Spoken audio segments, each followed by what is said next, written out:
आज Silvana Schuman का जीवित होना किसी चमत्कार से कम नहीं है। उन्हें सेप्सिस था। उनके खून में जहर फैल गया था।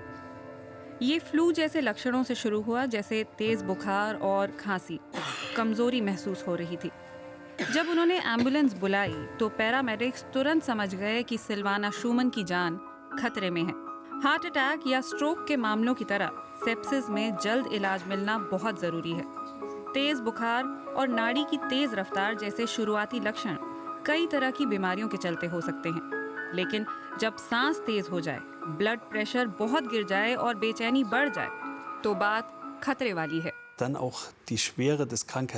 ये बहुत गंभीर हो सकता है। मरीज आपसे कह सकता है कि उसने पहले कभी इतना बीमार महसूस नहीं किया। ये शुरुआती संकेत हैं। अगर आपकी सांस तेज हो जाती है और ब्लड प्रेशर गिर जाता है, तो ये सेप्सिस का साफ संकेत हो सकता है और ऐसे में तत्काल जरूरी कदम उठाए जाने चाहिए।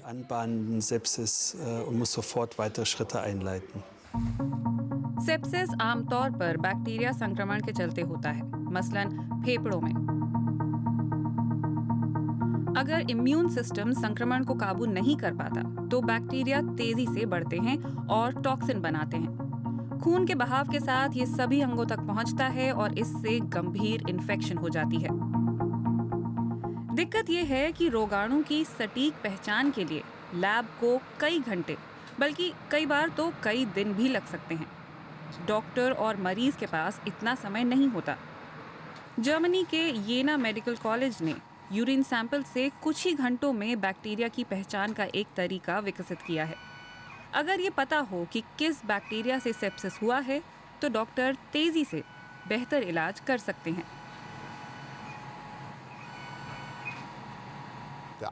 ऐसे में डॉक्टर सही इलाज कर सकते हैं, क्योंकि वे बैक्टीरिया को जानते हैं।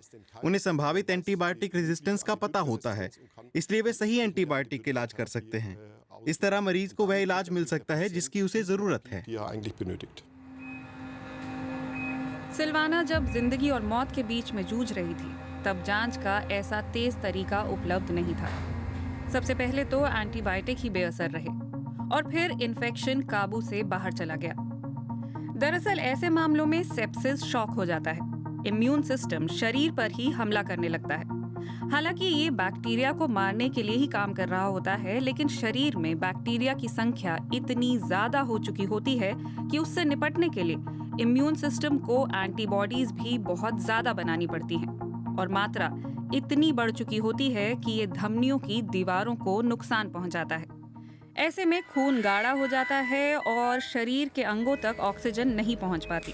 सिल्वाना के मामले में डॉक्टरों ने इन्फेक्शन रोकने के लिए कई तरह के एंटीबायोटिक इस्तेमाल किए। उन्होंने असर भी दिखाया, लेकिन वो पूरी तरह खतरे से बाहर नहीं आई। वो कई हफ्ते कोमा में रही। जब कोमा से बाहर आई तो वो पहले जैसी नहीं रही थी। मैंने गौर किया कि मेरा शरीर पूरी तरह पैरालाइज हो गया है। मैं बोल नहीं सकती हूँ, शायद सांस नली के ऑपरेशन के चलते। मुझे बहुत लाचारी महसूस हुई। मैं दूसरों की दया पर निर्भर थी। वो अब भी तकलीफ में है। उन्हें माइग्रेन है और ध्यान केंद्रित करने में दिक्कत होती है। खून में गंभीर स्तर पर फैले जहर के बाद होने वाले असर के चलते उनकी जिंदगी अब भी प्रभावित हो रही है।